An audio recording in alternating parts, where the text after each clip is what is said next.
India alliance के कार्यकर्ता भाइयों और बहनों, आप सबका यहाँ बहुत बहुत स्वागत। थोड़ा मेरा प्रोग्राम लेट चल रहा है, आपको कष्ट हुआ थोड़ा, इसके लिए मैं शुरुआत में ही माफ़ी मांगता हूँ आपसे। मगर आज मैं आपको मज़े की बात बताने आया हूँ।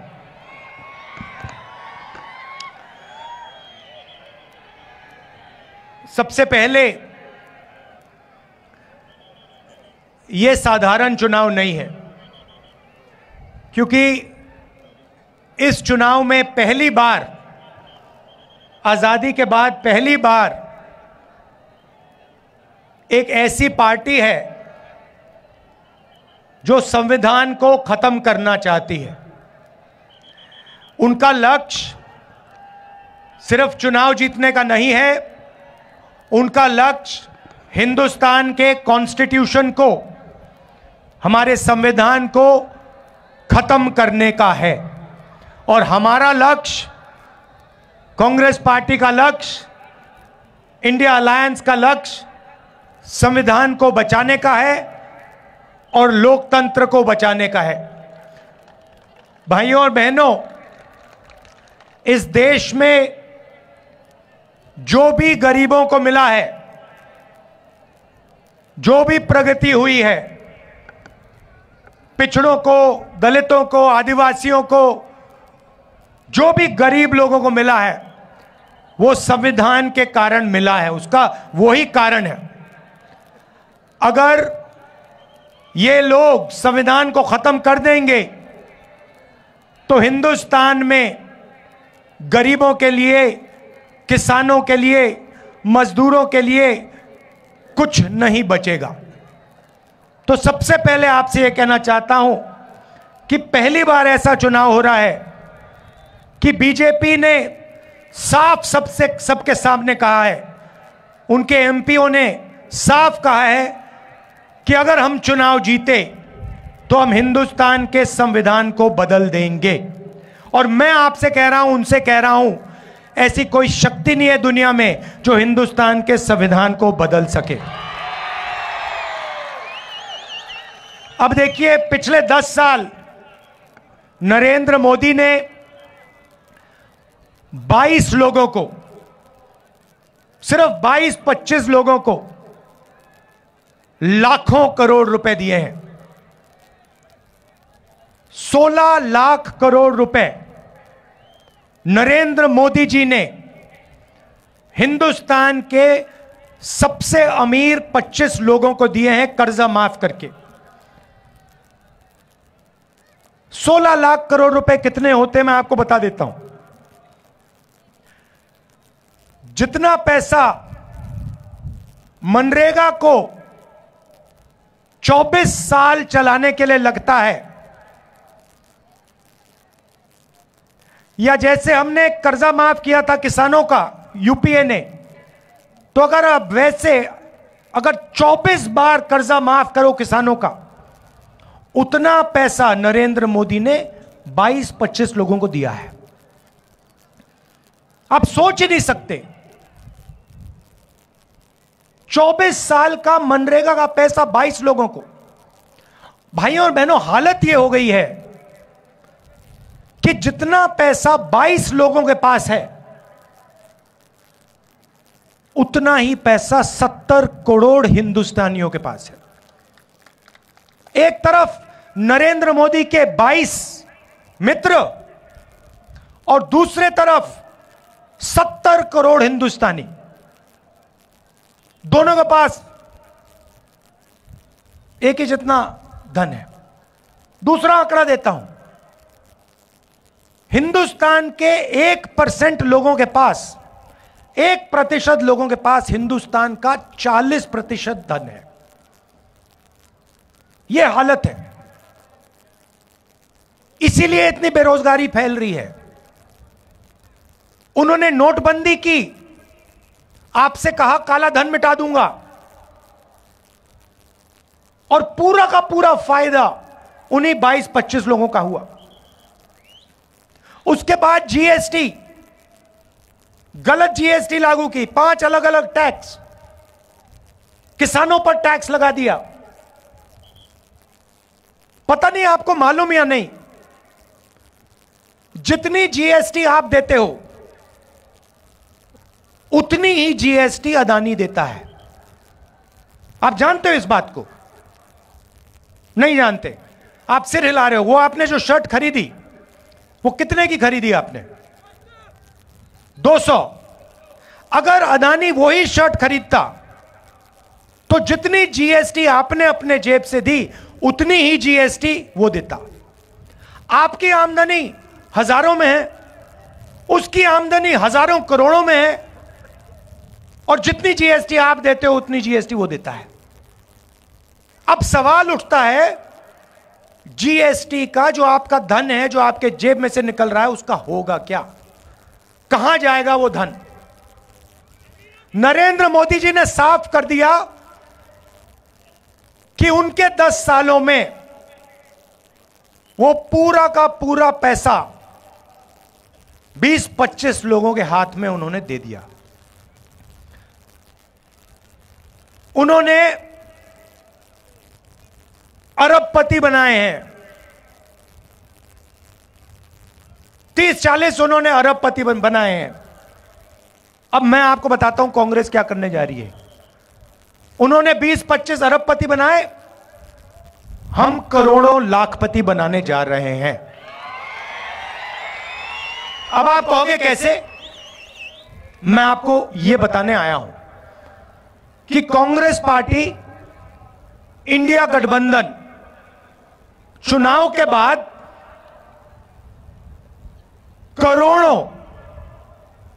करोड़ों लाखपति कैसे बनाने जा रही है। आप जानते हो कि हिंदुस्तान में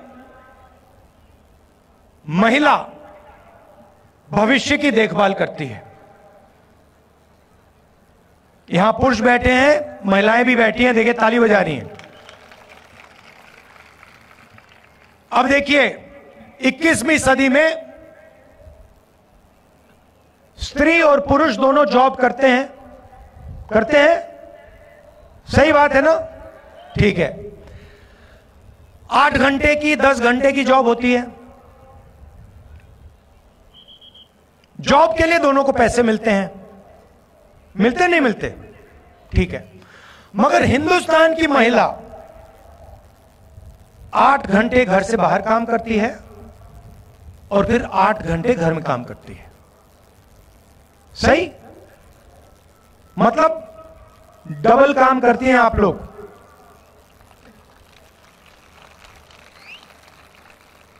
देखो महिलाएं ताली बजा रही है, पुरुष ताली नहीं बजा रहे। मगर सवाल यह है कि जो आप घर में काम करती हैं, भोजन पकाती हैं, बच्चों की देखभाल करती हैं, उसके लिए आपको कोई पैसा नहीं मिलता, कोई कॉम्पेंसेशन नहीं मिलती? कभी मिली आपको? नहीं मिली ना? वो तो आप काम फ्री में करती हैं। तो इसीलिए कांग्रेस पार्टी महालक्ष्मी योजना ला रही है। अब महालक्ष्मी योजना क्या है मैं आपको बता देता हूं। हिंदुस्तान के सारे गरीब परिवारों की लिस्ट बनेगी। हर जात के, दलित, ओबीसी, गरीब, जनरल कास्ट लिस्ट बनेगी और उस लिस्ट में से हर परिवार से एक महिला चुनी जाएगी। उसमें बीड़ी वर्कर्स होंगी, उसमें किसान के परिवार होंगे, उसमें मजदूरों के परिवार होंगे, छोटे कारीगर होंगे, और उन महिलाओं को, करोड़ों महिलाओं को कांग्रेस पार्टी साल के 1 लाख रुपए बैंक अकाउंट में डाल देगी।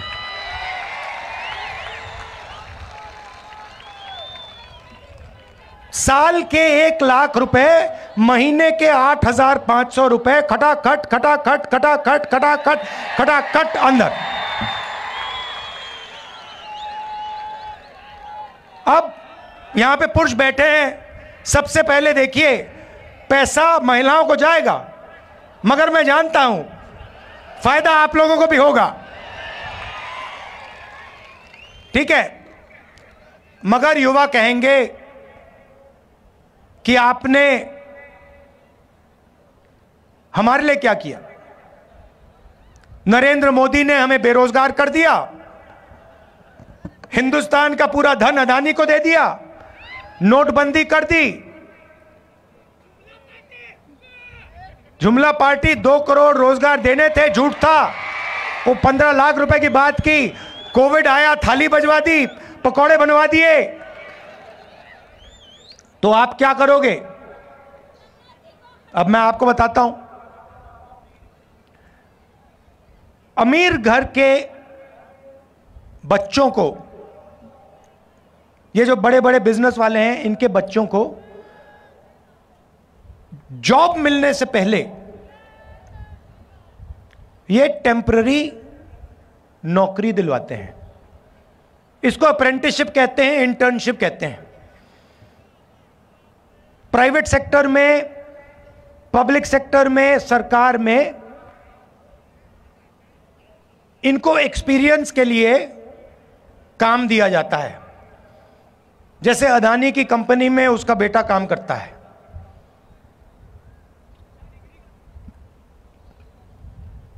मगर यह सुविधा हिंदुस्तान के बेरोजगार युवाओं को नहीं मिलती। सड़क पे आप घूमते हो, रोजगार ढूंढते हो, पिछले 10 साल में नहीं मिला। तो अब हम एक नई योजना ला रहे हैं, अप्रेंटिसशिप का अधिकार। अभी ताली मत बजाओ, अभी मैंने समझाया नहीं है। अप्रेंटिसशिप का अधिकार का मतलब, हिंदुस्तान में कोई भी graduate, diploma holder, university graduate, college graduate, इनमें से कोई भी सरकार से यह अधिकार मांग पाएगा। और जिस दिन उसने यह अधिकार मांगा, उस दिन सरकार को उसे पहली साल की नौकरी पक्की करके, गारंटी करके देनी पड़ेगी। जैसे मनरेगा में जॉब मांगा जा सकता है, काम मांगा जा सकता है, मगर मना नहीं किया जा सकता, वैसे ही हिंदुस्तान के ग्रेजुएट्स को पहली साल की नौकरी पक्की। अब पहली साल की नौकरी में क्या होगा और कहां होगी नौकरी?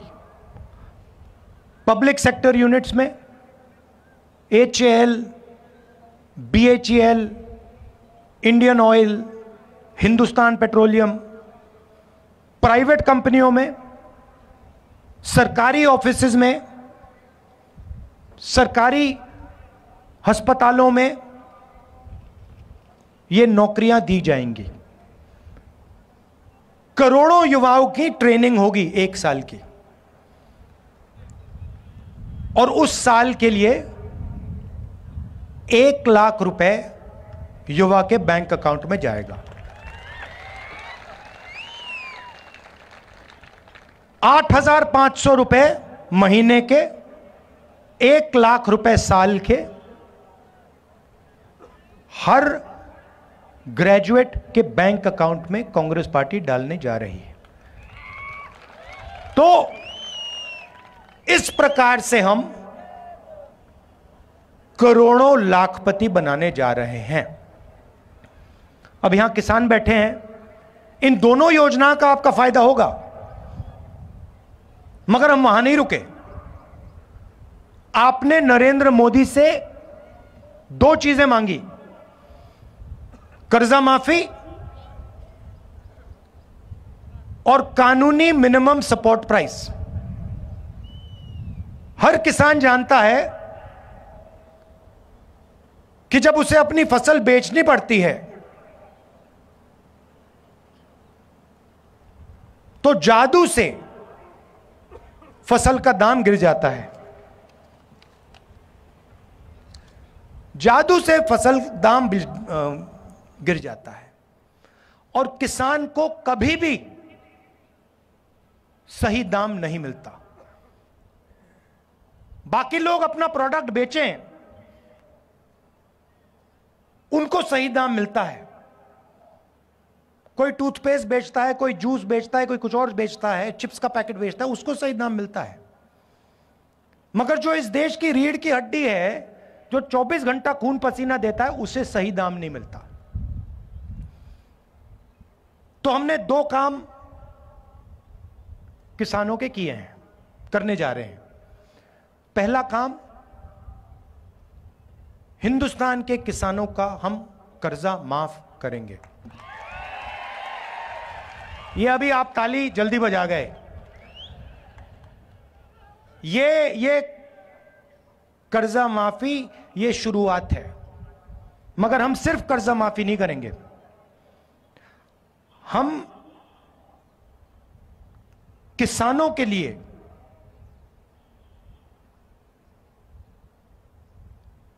एक कमीशन रखेंगे और इस कमीशन का काम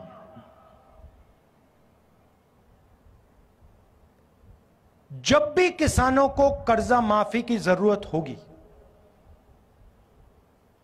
यह कमीशन सरकार को कहेगा और सरकार किसानों का कर्जा माफ करेगा।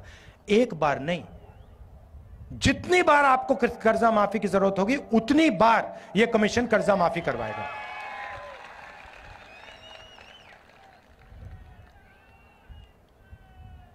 और पहली बार हिंदुस्तान की हिस्ट्री में कांग्रेस पार्टी ने निर्णय लिया है कि कानूनी मिनिमम सपोर्ट प्राइस हिंदुस्तान के किसानों को दी जाएगी। भाई और बहनों, न्याय होना चाहिए। नरेंद्र मोदी जी ने हिंदुस्तान को अन्याय का कैपिटल बना दिया है। हर गरीब जानता है कि जितना अन्याय आज हिंदुस्तान में हो रहा है उतना शायद पहले कभी नहीं हुआ, अंग्रेजों के समय भी नहीं हुआ। मैं सिर्फ एक बात कह रहा हूं, अगर अदानी जैसे व्यक्ति का कर्जा माफ हो सकता है और अगर नरेंद्र मोदी अदानी जैसे लोगों का कर्जा माफ करेगा, तो कांग्रेस पार्टी किसानों का, मजदूरों का, दलितों का, गरीबों का कर्जा माफ करेगी। अगर नरेंद्र मोदी चाहते हैं कि किसानों का कर्जा माफ ना हो, तो फिर अरबपतियों का भी कर्जा माफ नहीं होना चाहिए। जो उनके लिए होता है वो किसान के लिए होना चाहिए, जो उनके बेटे के लिए होता है वो गरीबों के बेटों के लिए होना चाहिए। मैं सिर्फ ये कह रहा हूं। और नरेंद्र मोदी जी का काम आपके ध्यान को इधर उधर करने का है। घबराए हुए हैं, डर गए हैं, क्योंकि जानते हैं कि इलेक्शन हाथ से जा रहा है और इलेक्टोरल बॉन्ड्स में इतनी चोरी हुई है कि इलेक्शन के बाद उनकी मुश्किल हो जाएगी। तो घबराहट में है, तो एक के बाद एक झूठ बोल रहे हैं।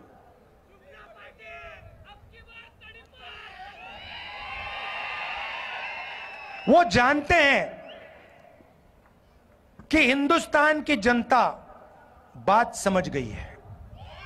वो जानते हैं कि हिंदुस्तान की जनता इस चुनाव में संविधान की रक्षा करने के लिए खड़ी हो गई है। और वो जानते हैं कि हिंदुस्तान की जनता समझ गई है कि नरेंद्र मोदी जी अरबपतियों के नेता हैं, गरीबों के नहीं। अब आखिरी बात आपको कहना चाहता हूं,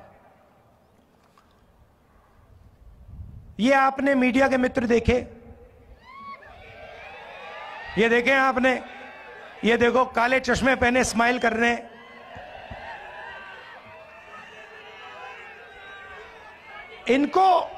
इनको आपने कभी भी किसानों की बात करते हुए सुना है, देखा है?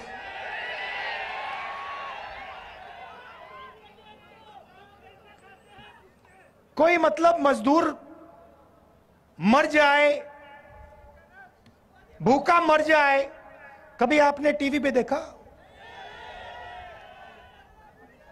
कभी आपने इनके एंकरों को बेरोजगारी के बारे में बोलते हुए देखा?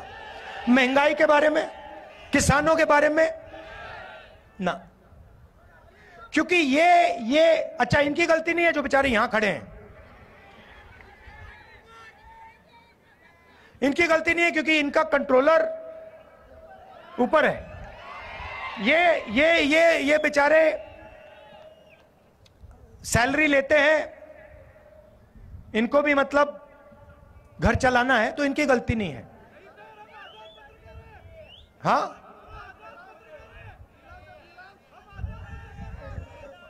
एक दो आजाद हो सकते हैं मगर बाकी गुलाम हैं।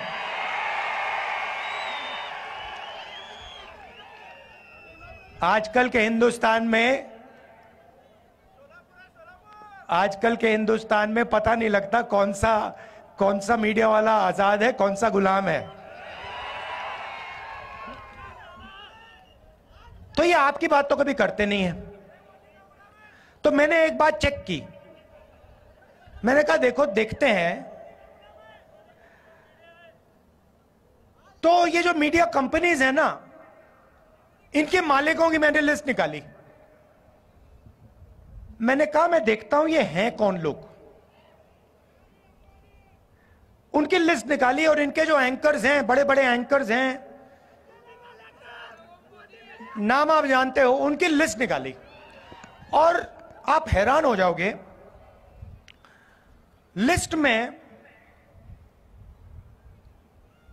एक दलित नहीं था, एक आदिवासी नहीं था, एक ओबीसी नहीं था, एक गरीब जनरल कास्ट का नहीं था। ये आपके हैं ही नहीं। 90% हिंदुस्तान का तो एक भी आदमी नहीं है इनमें।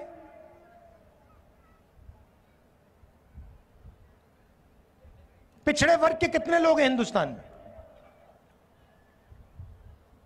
चुप हो गए सब। अच्छा, हिंदुस्तान में दलित कितने? 15%।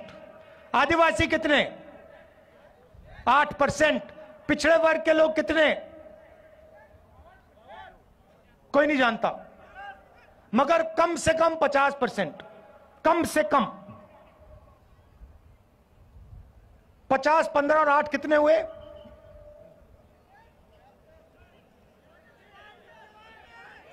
73। उसमें 15% माइनॉरिटी जोड़ दीजिए और 5% गरीब जनरल कास्ट जोड़ दीजिए, कितने हुए? 90 प्लस हो गए। 90% आबादी में से एक आदमी नहीं मिलेगा आपको मीडिया में। एक नहीं है, ये आपके हैं ही नहीं।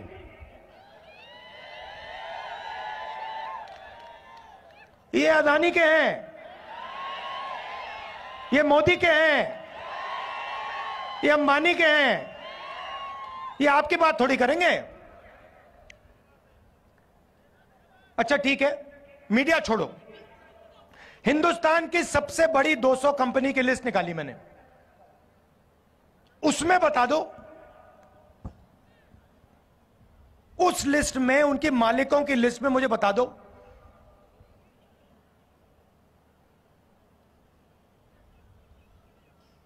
मराठा कितने, धनगर कितने, खटीक कितने, यादव कितने, बता दो। जीरो। 50% में से कोई नहीं। 15% में से कोई नहीं, 8% में से कोई नहीं, 90% में से कोई नहीं, सारे के सारे सीनियर मैनेजमेंट में कोई नहीं। अच्छा, पता नहीं, शायद हिंदुस्तान के 90% लोग कहें नहीं, हमें मीडिया नहीं चाहिए, हमें हिंदुस्तान का कॉर्पोरेट इंडिया में भी भागीदारी नहीं चाहिए। तो ठीक है, फिर सरकार को देखते हैं। हिंदुस्तान की सरकार को 90 लोग चलाते हैं, आईएएस अफसर हैं, बजट को वो बांटते हैं, हर रुपया बजट का कहां जाता है वो निर्णय लेते हैं, 90 लोग लेते हैं। महाराष्ट्र में कितना पैसा जाएगा, सड़कों में कितना जाएगा, सेना को कितना मिलेगा, अग्निवीर होगा या नहीं होगा, ये सारे के सारे निर्णय ये 90 लोग लेते हैं। मुझे बताओ, 90 में से पिछड़े वर्ग के कितने? 3। दलित कितने? 1। आदिवासी कितने? 1। और अगर आप बात समझना चाहते हो तो अगर हिंदुस्तान की सरकार बजट में 100 रुपए खर्च करती है तो ओबीसी, दलित, आदिवासी अफसर 6 रुपए 10 पैसे का निर्णय लेते हैं। आपकी आबादी 90%, आपकी भागीदारी 100 में से 6 रुपए 10 पैसा। और फिर नरेंद्र मोदी 24 घंटे घूमता रहता है, कहता है कि मैं ओबीसी हूं। और मैंने जाति जनगणना की जैसे बात छेड़ी, ये इसको बैठाया गया है। जैसे ही मैंने कहा कि देश में जाति जनगणना होना चाहिए, देश का एक्सरे होना चाहिए, दूध का दूध, पानी का पानी होना चाहिए, नरेंद्र मोदी कहते हैं हिंदुस्तान में तो कोई जात है ही नहीं, 2 ही जात हैं, एक अमीर है और एक गरीब है। अच्छा, अगर 2 ही जात हैं तो भैया आप कहां के ओबीसी बन गए? तो जैसे ही हमारी सरकार बनेगी, जाति जनगणना हम पूरे देश में करवा देंगे। और इकोनॉमिक सर्वे और संस्थाओं का सर्वे, मतलब किसके पास कितना धन है, पिछड़ों के पास कितना धन है, पिछड़ों की क्या भागीदारी है, हर वर्ग की आबादी कितनी है, भागीदारी कितनी है, मीडिया में कितने हैं, कॉर्पोरेट इंडिया में कितने हैं, प्राइवेट अस्पताल के मालिकों में कितने हैं, यह काम हम करेंगे। अब जैसे ही मैंने ये देश के एक्सरे की बात की, वो नरेंद्र मोदी कांपने लग गया। जैसे ही मेरे, उसकी आदत है, जैसे उसको डर लगता है ना, वो झूठ बोलना शुरू कर देता है। जैसे ही उसको डर लगता है, वो कभी पाकिस्तान की बात करेगा, कभी चाइना की बात करेगा। तो एक के बाद एक, एक के बाद एक, एक के बाद एक झूठ बोल रहा है, मगर इस बार नहीं निकल पाएगा।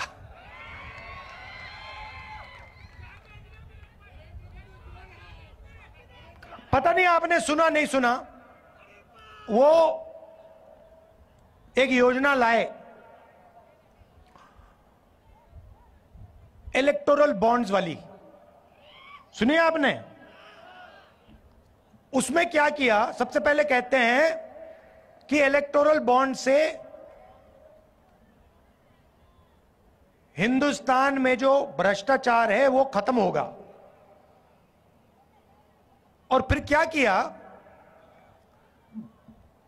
कहते हैं कि जो भी पैसा देना चाहता है किसी भी राजनीतिक पार्टी को, बिना नाम दिखाए पैसा दे सकता है। सुप्रीम कोर्ट ने कहा भैया ये तो कानूनी नहीं है, इसको रद्द करो, और सुप्रीम कोर्ट ने उनकी स्कीम को रद्द कर दिया। उसके बाद नरेंद्र मोदी और सरकार जिन लोगों ने उनको पैसा दिया उनके नाम नहीं रिलीज करना चाह रही। सुप्रीम कोर्ट ने कहा भैया जिन्होंने आपको पैसा दिया उनके नाम दो और कौन सी तारीख पे पैसा दिया वो बता दो। स्टेट बैंक पे दबाव डाला, वो ये इंफॉर्मेशन रिलीज ही नहीं कर रहे थे। फिर इंफॉर्मेशन रिलीज होती है, पता लगा एक दिन किसी कंपनी पे सीबीआई की रेड होती है, कुछ ही दिन बाद वही कंपनी बीजेपी को करोड़ों रुपए देती है, सीबीआई की इंक्वायरी खत्म हो जाती है। बड़ा कॉन्ट्रैक्ट दिया जाता है, हजारों करोड़ रुपए का कॉन्ट्रैक्ट दिया जाता है, और कॉन्ट्रैक्ट मिलने के 10-15 दिन बाद वो कंपनी बीजेपी को हजारों करोड़ रुपए पकड़ा देती है। सड़क पे जो एक्सटॉर्शन कहा जाता है ना, जो सड़क पे एक्सटॉर्शन, गुंडे एक्सटॉर्शन करते हैं ना, हाँ, ये उन्होंने इंटरनेशनल लेवल पर शुरू कर दिया है। और जनता से कह रहे हैं कि मैं राजनीतिक फंडिंग के सिस्टम को साफ कर रहा हूं। आप कैसे साफ कर रहे हो? अगर आप साफ कर रहे होते तो आप कहते भैया जो भी पैसा दे रहा है नाम सामने रखो, कौन से दिन दिया, किसने दिया, हिंदुस्तान की पब्लिक को बताओ। मगर नहीं, मगर देश समझ गया है। और जैसे मैंने आपको शुरुआत में कहा, लड़ाई संविधान को बचाने की है, और अगर नरेंद्र मोदी अरबपतियों को पैसा दे सकता है, उनका कर्जा माफ कर सकता है, तो कांग्रेस हिंदुस्तान की महिलाओं को, हिंदुस्तान के युवाओं को, हिंदुस्तान के किसानों को पैसा दे सकती है और देगी। आप सबका बहुत बहुत धन्यवाद। नमस्कार, जय हिंद।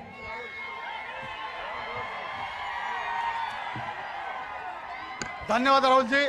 यानंतर माननीय राहुल गायकवाड यांचं या ठिकाणी काँग्रेस पक्षामध्ये प्रवेश होतोय।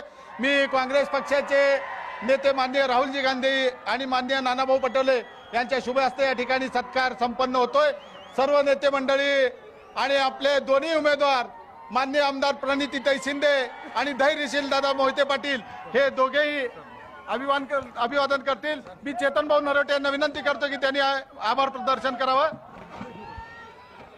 आपण इथं सर्वजण आलात त्याबद्दल सगळ्यात